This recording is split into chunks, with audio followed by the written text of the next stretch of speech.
Sa Lunes na ang huling SONA o State of the Nation address ni Pangulong Duterte at halos wala na itong isang taon sa pwesto.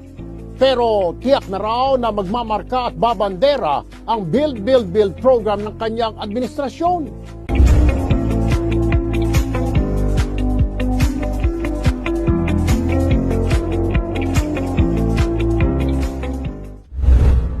Sa loob lamang ng 5 taon simula ng manungkulan si Presidente Duterte, aabot na sa halos 30,000 kilometro ng kalsada at halos 6,000 tulay na ang naipagawa ng DPWH sa ilalim ng Build, Build, Build program.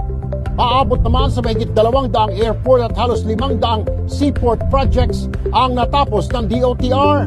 Simula 2016 hanggang sa kasalukuyan, nakapagtapos na ang Department of Transportation at ang PPA ng 451 seaport projects. Malaki at maliit ito. Ang pinagmamalaki natin dyan, unang-una yung ating itinayong bagong passenger terminal building sa Cagayan de Oro, na kung saan ito ay magagamit ng 3,000 pasahero at any given time. Sa mga riles at tren naman, meron ng DOTR na 6 na naglalakihang proyekto. Ito po clearly is Duterte legacy kasi pagka nakita nyo po ito, it has not happened before.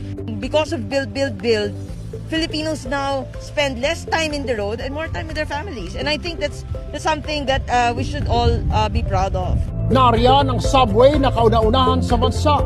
Ang itinuturing na pinakamalaking proyekto ay ang North to South Commuter Rail na magdudugtong sa Central Luzon at Calabarzon.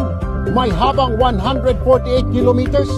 Meron itong 35 istasyon mula sa Clark, Pampanga hanggang sa Calamba sa Laguna. Matagal na dapat natin isinagawa to.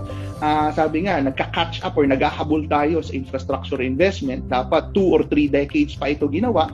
At tulad ng ilan namin mga proyekto. Metro Manila Subway, 1973 pa pinag-isipan. Itong PNR Clark natin, 1993 pa dapat. Itong Common Station natin, 2007 pa. LRT1 Cavite Extension, 2000. MRT7, 2001. So kung titingnan mo, talagang it's high time at talagang kailangan na ng mga tao natin. Tuloy-tuloy din daw ang rehabilitasyon sa mga tren. Kung dati ay mahigit 70 kilometers lamang ang riles ng tren, sa panahon ni Duterte, mahigit 1,000 kilometro na ang haba ng mga riles.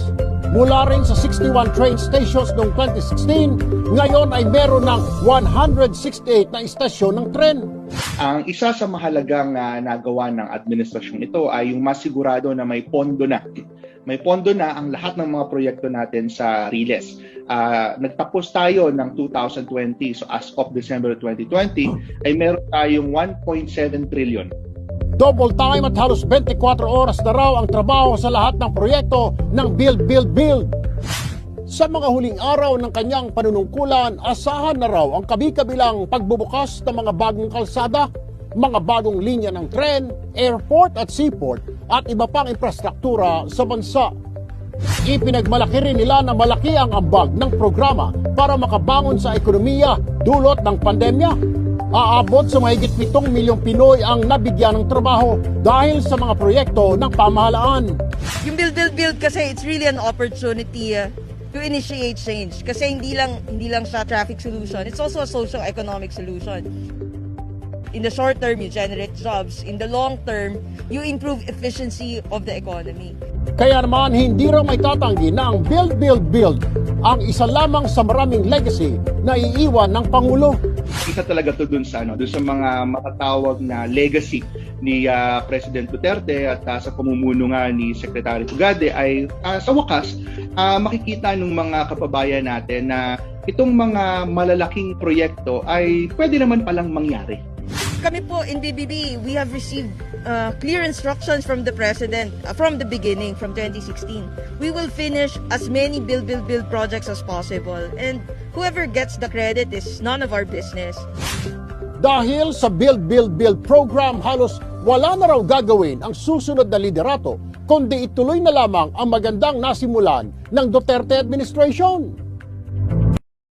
Duterte pa rin kahit na ano man ang mangyari. Duterte ang pinakamagaling na presidente.